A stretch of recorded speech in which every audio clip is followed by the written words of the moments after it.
Բայց ես մենք իհարկե կատարում ենք բարետատան բոլոր որոշումները համավարակային իրավիճակով պայմանավորված Պարզապես այս պահին ես 25 րոպեով հանեցի դիմակը, քանի որ սենյակում մենակ եմ եւ հերավար հարցազրույց եմ վարելու։ ADTV հարցազրույցն է եթերում, ես հիմա զրուցելու եմ փաստաբան Հարություն Բաղդասարյանի հետ, բարև ձեզ, պարոն Բաղդասարյան։ Բարև ձեզ։ Ես ինքս դիմակում եմ, բայց քանի որ գտնվում եմ սենյակում մենակ, նույնպես մել եմ իմ դիմակ։ Հասկանալի է, հիմա բոլորիս ուշադրության կենտրոնում համաճարակային իրավիճակն է, ավելացող թվերը, հաստատված դեպքերի Պարետատան որոշումները, միջոցառումները, հակաճգնաժամային եւ այլն, սակայն կյանքը շարունակվում է, ազգային ժողովը նիստեր է գումարում, կառավարությունը նիստեր է գումարում, որոշումներ են ընդունվում, օրենքներ են ընդունվում։ Ուզում եմ մեր զրույցը սկսենք ազգային ժողովի ընդունած մի օրենքի մասին, որով հանրաքվեի մասին սահմանադրական օրենքում փոփոխություններ տեղի ունեցան։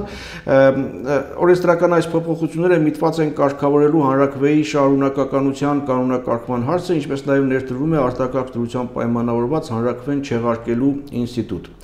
Սա ըստ հեղինակների կազդի նաև սահմանադրության փոփոխությունների հանրաքվեի վրա, քանի որ կորոնավիրուսով պայմանավորված իրավիճակում հանրության առողջությունը առավել կարևոր է, քան հանրաքվեն։ Ամեն դեպքում մասնագիտական շրջանակներում շարունակվում են հարցադրումները, թե արդյոք այս ճանապարհով հանրաքվեն չեղարկելը չի հակասում սահմանադրությանը եւ ընդհանրապես սահմանադրական դատարանի հարցի տեղափոխումը ազգային ժողով արդյոք չի հակասում սահմանադրությանը։ Դուք ինչ կասեք որպես իրավաբան։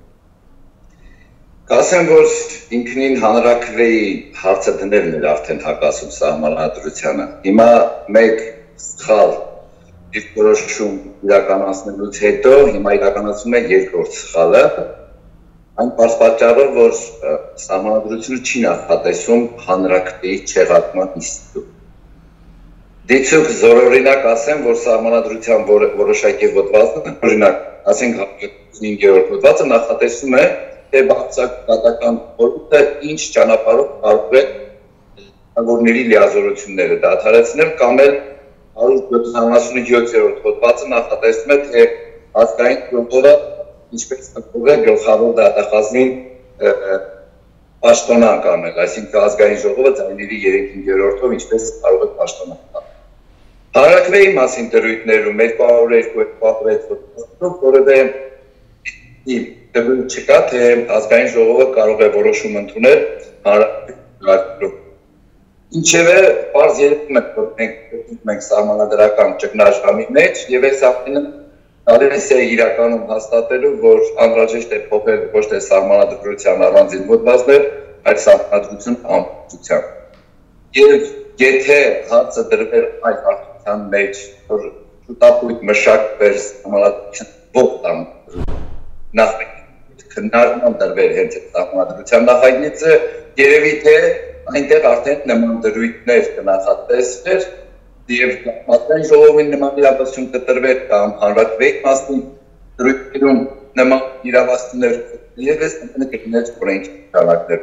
Բայց ասեմ ձեզ, սա առաջին հակաօրինական հակասահմանադրական երևույթը կամ ակտը չէ, որ այս ազգային ժողովը սա շարունակում է մենք սովորենք այսպես սրա ենթադրում որ ամենը նրան այս նաժամի ճգնաժամը կազմելու են հաղթանակ հաղթել որոշակի նորմերի փոխում։ Ամեն դեպքում սա եզակի երևույթ չէ, երբ որ այս կամ այն խնդիրը լուծելու անհրաժեշտություն է առաջանում եւ իշխանությունը կանգնում է սահմանադրության կամ օրենքների արգելքի առջեւ։ Նույն համաճարակային իրավիճակում երբեմն անհրաժեշտ է լինում կայացնել որոշումներ, որոնք հետո կարող է օրենքի տեսանկյունից վիճահարույց լինեն, քննարկվեն եւ այլն։ Հիմա մոտավորապես բացատրվում է այսպես, որ եթե հրդեհ է, ապա պետք է այդ հրդեհը մարել, անկախ նրանից թե այդ ընթացքում ինչ իրավունքներ կխախտվեն, սակայն նման խնդիրներ առաջանում են ոչ միայն համավարակով պայմանավորված իրավիճակում, հեղափոխությունից հետո մենք բազմաթիվ օրինակներ ունենք, բազմաթիվ դեպքեր են եղել, երբ որ այս կամ այն խնդիրը իշխանությունը ուզում է լուծել, հանրության գերակշռող մասն էլ գտնում է, որ իսկապես այդտեղ խնդիր կա եւ պետք է լուծել, սակայն սահմանադրական կամ օրենսդրական խոչընդոտներ կան։ Այսինքն ինչ է ստացվում, մենք մեր ամբողջ օրենսդրական դաշտի գերակշիռ մասը փոխելու անհրաժեշտության առջև ենք, թե մեկ հարվածով կարելի է լուծել այդ ամբողջ խնդիրները։ Իհարկե հասկանալի է, հեղափոխության ժամանակ հնարավոր էր մեկ հարվածով, հիմա ինչ պետք է անենք։ Մենք ձեզ հետ քանիցս խոսել ենք այդ մասին, որ 2 տարի առաջ այս փոփոխությունները անելը շատ ավելի օբյեկտիվ եւ օպտիմալ կարող էին լինել, քան այսօր, որովհետեւ եթե 2 տարի առաջ իրավիճակային թելադրանքով կարելի էր ընդունել այնպիսի օրենքներ, որոնք տեսականորեն հակասեին սահմանադրությանը, բայց ընկալելի լինեին հասարակության մեծ մասի կողմից, այդ նաեւ համաշխարհային հանրության կողմից, այսօր ինչ-որ մի տեսակ չի ստացվում, որովհետեւ ցանկացած դեպքում իշխանությունը փորձում է ցույց տալ, որ ինքը գտնվում է օրենքի դաշտում։ Այո, դուք ճիշտ եք, քանիցս օրենքի դաշտից դուրս է եկել քաղաքական իշխանությունը եւ իր գործողություններն իրականացրել է քաղաքական շարժառիթներով, մասնավորապես, ինչպես ասացիք, այս արտակարգ իրավական ռեժիմը, որը նույնպես օրենքի սահմաններից դուրս է, լավագույն դեպքում կարող էր այնտեղ 60 օր, բայց արդեն տեսեք նորից երկարում է հարց այն, որ սա պետք է թե պետք չէ։ Հարցն այն է, որ օրենքով չէ։ Վաղը մյուս օր ենթադրում եմ, որ այս ամենի համար ինչ-որ մարդիկ պատասխան են տալու։ Ինչևէ, մենք նույնպես գտնում ենք, որ եթե այս ամենը հնարավոր է օրենքի կամ սահմանադրության շրջանցումով անել, այդ դեպքում ավելի ճիշտ կլինի ընդունել մեկ ընդհանուր օրենք, սահմանադրական օրենք, որով որոշակի գործողություններ արվեն, դադարեցվեն որոշակի մարմինների լիազորություններ, որպեսզի կազմավորվեն նոր մարմիններ եւ այդ ընթացքում ընդունվի սահմանադրություն եւ սահմանադրության ընդունումից հետո հնարավորինի կյանքի որպեսզի հաշվի, որպեսզի որևէ մեկը չասի, որ դա նախորդ իշխանություններից մեզ մնացած բեռ էր եւ այլ եւ այլ։ Պարոն Պարասարյան, ես գիտեմ, որ դուք օրենսդրական մի նախաձեռնությամբ եք հանդես եկել, չեմ ասում շատ խորությամբ, բայց ծանոթացել եմ այդ նախագծին, կոչվում է Հայաստանի Հանրապետության սահմանադրական օրենքը նախագիծ պետական մարմինների եւ պաշտոնատար անձանց լիազորությունները դադարեցնելու եւ ժամանակավոր մարմիններ ստեղծելու մասին։ Որն է այս օրենքի կարգավորման առարկան եւ ընդհանրապես ինչ նպատակ ունեք դուք։ Ուրեմն իմ նախաձեռնությունը հետեւյալն է, որպեսզի երկիրը զերծ պահենք հետագա ցնցումներից, այս առումով ձևավորվում է որոշակի ժամանակահատվածում, երևի թե 1 տարվա ընթացքում անցումային կառավարություն,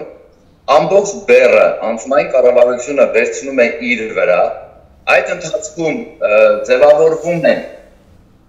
նոր մարմիններ կամ ավելի ճիշտ քննարկվում են նոր մարմիններ ձևավորելու հարցը, այդ ամբողջը տեղափոխվում է սահմանադրական հանձնաժողով, սահմանադրական հանձնաժողովը քննարկում է նոր սահմանադրական մարմինների ձևավորելու կարգը, սահմանադրական հանձնաժողով սահմանադրության դիտը բերում է սահմանադիր ժողով, Սահմանադիր ժողովը ընդունում է սահմանադրություն, սահմանադրության ընդունումից հետո իրականացնում են գործողություն։ Եվ այս ամենը մոտավորապես ասում եմ տարի կամ ամենաշատ տարի կեցած։ Այս ամենի ժամանակ երկրում դադարում են ոչ թե ամբողջությամբ դադարում, այլ դադարում են լիազորությունները որոշակի պետական մարմինների։ Մասնավորապես առաջարկում եմ դադարեցնել լիազորություններ ազգային ժողովի, կառավարության, բոլոր կառավարման մարմինների, մարզպետների, բոլոր դատարանների, սահմանադրական, վճռաբեկ, վերաքննիչ առաջինացիանի դատարանների, մտավոր դատախազի, հանձնաժողովների նախագահների, կենտրոնական ընտրական հանձնաժողով, ռադիոհաղորդումների, ծառայությունների կարգավորման եւ այլն։ Եվ են կանչվում բոլոր դեսպաններն ու հյուպատոսները եւ ինչպես նաեւ այն ձևավորված որոշակի խորհրդակցական մարմինները, մասնավորապես անվտանգության խորհրդի հանրային խորհրդի կազմությունների կողմից։ Ես չհասկացա, դուք ըստ էության առաջարկում եք լուծարել ամբողջ պետական կառավարման համակարգը, դա այդպես հնարավոր բան է։ Բացառությամբ 3 մակինների կամ պաշտոնատար անձանց Հայաստանի Հանրապետության նախագահ ինստիտուտն է մնում, մարդու իրավունքների պաշտպանի եւ բարձրագույն դատական խորհրդի։ Այսինքն ասում եմ, որ մեկը պետք է մնար արբիտր, որպեսզի ինչ հրամաններով, հրամանագրերով որոշակի իրավական կարգավորումներ մտցնի եւ դա գտնում պետք է լինի նախագահը, որովհետեւ վերջին դատավորների նշանակելու իրավասությունը նրան է տրված։ Մարդու իրավունքների պաշտպանը, որովհետեւ այս պարագաներում շատ հնարավոր է, որ որոշակի առնվեն մարդու իրավունքները այս մարդու իրավունքների պաշտպանը գործի եւ քանի որ վեթինգ է իրականացվելու, պետք է մնա բարձրագույն դատական խորհուրդը, որպեսզի իր մասնագիտական դիրքորոշումներով հնարավորություն ունենա առաջադրելու նոր դատավորներ։ Եթե ես ասում եմ, որ բոլոր դատավորների լիազորությունները պետք է դադարեցվեն, Հանրապետության նախագահի հնարավորություն է տրվում այդ դատավորներին նշանակել այդ պաշտոնին կամ եթե այնպիսի դատավորներ կան, որոնք ի սկզբանե արդեն խնդրը հարույց են եւ նրանց աշխատությունը արդեն խնդիր է, նախագահը նրանց կնշանակի։ Այսինքն անհրաժեշտ է բարձրագույն դատական խորհրդի լիազորությունները պաշտպանել, իսկ առաջխաղացման ցուցակով ներկայացնի նոր դատավորների անունն է։ Բայց այս մեննա իհարկե պետք է հնարավորություն Այո։ Այսինքն այս օրենքը, եթե շրջանառության մեջ տրվի, տնտեսական բան եմ ասում, իհարկե, ընդունվի, մեր ամբողջ օրենսդրական դաշտը ըստ էության կասեցվում է այդ մի տարվա ժամանակահատվածում։ Առաջնորդվում միայն սրանով։ Առաջարկում եմ ընդունել նոր ազգային ժողով, բայց նոր ազգային ժողովի ընտրության կարգը էականորեն տարբերվելու է մինչև այժմ գոյություն ունեցող համակարգից, առաջարկում եմ հրավիրել համազգային համագումար, այսինքն ընդգրկել նաև սփյուռքի ներկայացուցիչների, որոնք համազգային համագումարի կազմում կարող են ընտրել 100 հոգուց բաղկացած ազգային ժողով։ Ազգային ժողովի պետք է ազգային համագումարի պատվիրանները Իրենց կուսակցությունների կողմից առաջադրված լիազորություններ ունենան, ես ուզում եմ հասարակության մասսաներ ընդգրկել այս ամենի մեջ, բայց չեմ ուզում, որ ժողովուրդը ըստ էության խառնվի պետական կառավարմանը, որովհետև եթե կառավարության հրաժարականից հետո 40 օրվա ընթացքում պետք է անցնի արտահերթություններ, ապա արտահերթությունները կբերեն նույն արդյունքին, որ այսօր է։ Այս առումով ես առաջարկում եմ, որ բոլոր կուսակցությունները հնարավորություն ունենան առաջադրելու պատվիրակներ համազգային համագումար եւ այդ համազգային համագումարի պատվիրակների թվից համազգային համագումարը ընտրի ազգային ժողով։ Բայց դա անպայման կլինի ժամանակավոր մարմին, մինչև սահմանադրության եւ սահմանադրությունից նոր ազգային ժողովրդների հրավիրում անցկացվում։ Ձեր պատկերացմամբ սա, ասենք ընդունվելուց հետո ինչքան ժամանակ կլինի այս ժամանակավոր իրավիճակները։ Իմ պատկերացմամբ 1 տարի, 2 ամիս, ավելի ճիշտ այսպես ասեմ, 10-ից 14 ամիս, որովհետև որոշակի նաև ժամանակահատվածներ եմ ես դրել օրենքի մեջ, օրենքի նախագծի մեջ, որպեսզի հնարավորինս արագ այդ հարցերը կազմակերպենք։ Որովհետև մենք այսօրվա դրությամբ իրավունք չունենք շատ հետաձգելու այս ամենը, բայց ընկացած դեպքում, եթե նույնիսկ այսօր ազգային ժողովը օրենքի նախագիծ ընդունի համարի հակասահմանադրական, քանի որ սահմանադրության 107 հոդվածով նման սահմանադրական օրենքի ունում նախատես եւ ճիշտ կասկած, ցանը իհարկե ակնհայտ է, առաջ խոսում ենք այդ մասին, այսօր ազգային ժողովրդական հակազգային սահմանադրական քայլեր արել, որ եթե սա բխելու է քաղաքական նաշամ լուծելու խնդրից, ուրեմն գտնում եմ, որ ավելի լավ է այսպիսի սահմանադրական, բայց սահմանադրական օրենք որպեսզի մարմինների լիազորությունները դադարեցվեն եւ ամեն ինչ սկսվի զրկից, իսկ բոլոր հնարավորություն ունենան մասնակցելու պետական կառավարման եւ այս դեպքում որևէ մեկին մեղադրել այս ճգնաժամային իրավիճակի մեջ, չլինի որ յուրաքանչյուրը հնարավորություն կունենա ինի մեկից դառնալու։ Բայց եթե դուք առաջարկում եք ըստ էության գրեթե ամբողջ պետական մարմինների եւ պաշտոնատար անձանց լիարժությունները դադարեցնել եւ ժամանակավոր մարմիններ ստեղծել, այս օրենքը պատկերացնում եք քանի օրենքների եւ սահմանադրությանն էլ կհակասի, այսինքն այդ օրենքների հետ ինչպես պիտի վարվել, մարդու լիազորությունները դադարեցնում եք, ինստիտուտի լիազորությունները դադարեցնում եք, բայց դրանք պաշտպանված են օրենքներով եւ սահմանադրությամբ, գործող օրենքներով եւ գործող սահմանադրությամբ։ Այո, ուսումնքորեն նշված օրենքը հակասում է սահմանադրությանը, բայց ասացի, որ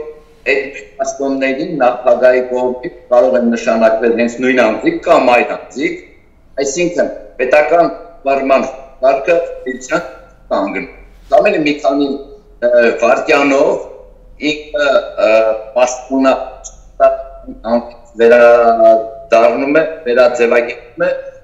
լիազորությունները ժամանակավոր կատարող, այդ թվում նաև դատավորի, այդ թվում նաև դատախազ այլն։ Հիմա ըստ էության պետական կառավարման աշխատանք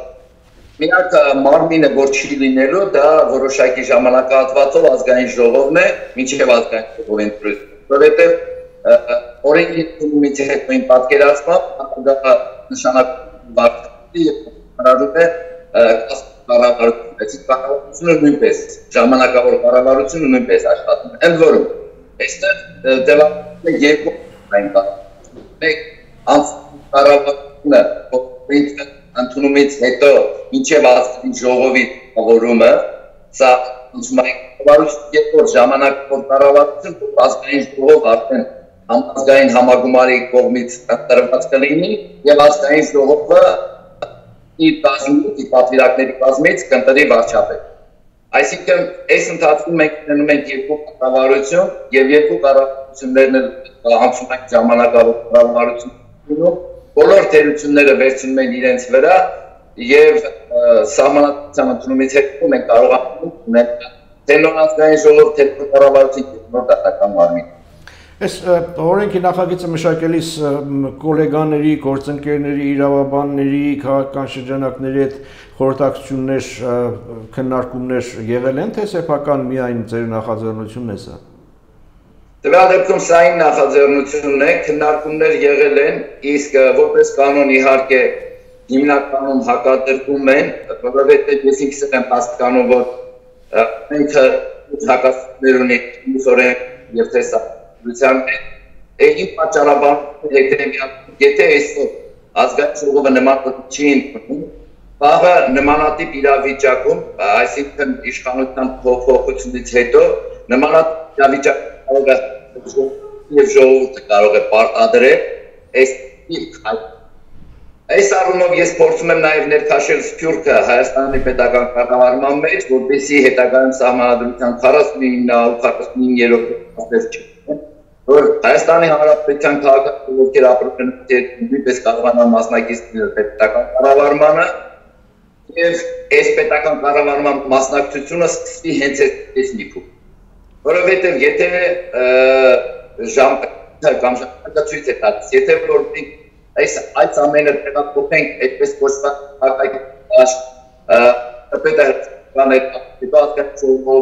վարչապետ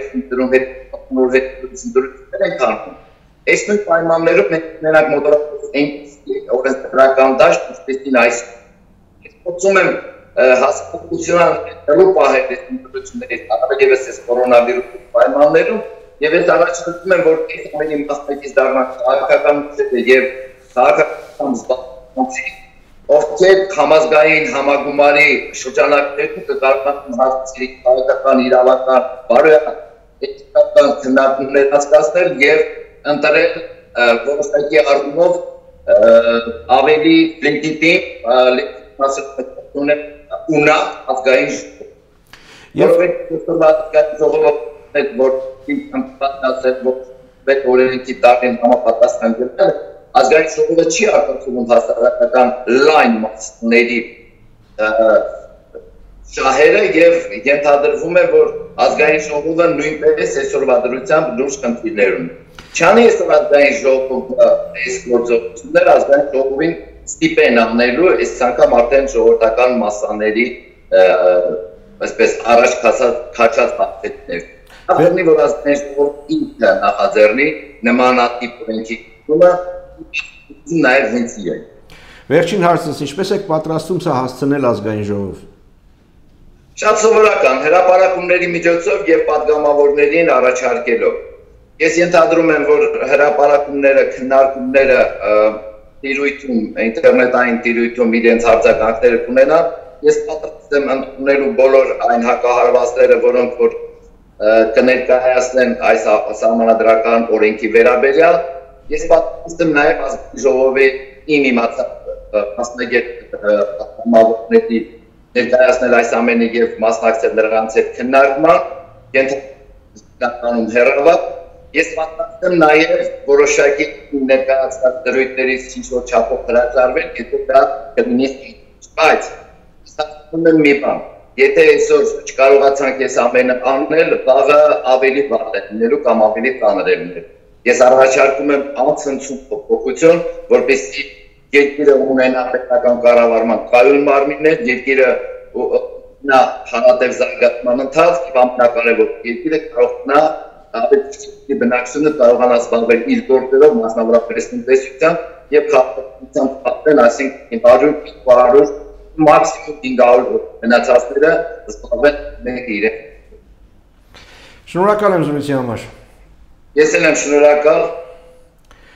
Սա TV հարցազրույցներ ես զրուցում էի փաստաբան Հարություն Բաղդասարյանի հետ, հետևեք մեզ Armdaily.am կայքում, բաժանորդագրվեք մեր Facebook-յան էջին եւ YouTube-յան ալիքին, լավ մնացեք, առողջ եղեք, կհանդիպենք։